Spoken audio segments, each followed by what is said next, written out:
Tired of the nagging Adobe Creative Cloud app but don't want to lose your precious Photoshop or Premiere Pro? Let's dive into how to uninstall that pesky app without touching your creative tools.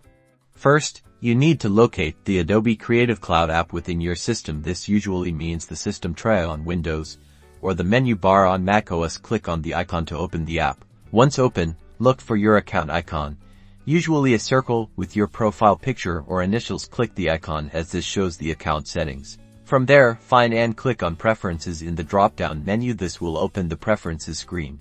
Within the Preferences window, you're probably brought to General category. If not, click on the General category now. Locate the setting labeled something like Exit Creative Cloud Desktop App when I close it or similar. This depends on which type of OS you have. Ensure this setting is not checked. Unchecking will make sure the Creative Cloud app doesn't constantly run in the background. Next, close the Adobe Creative Cloud app entirely. Next, you'll have to go to your computer's system settings on Windows.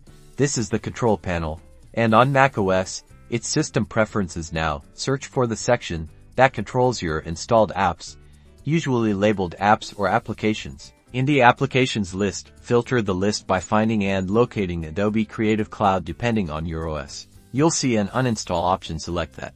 The system may ask for a confirmation. You may be prompted with various choices, such as removing preferences or keeping your apps. Do not select any options that mention removing your installed software. Follow all the on-screen prompts until the uninstall process completes. Finally, close the system settings or control panel. You've successfully removed the Creative Cloud app, freeing up resources without saying goodbye to your Adobe software. It doesn't get much easier than that.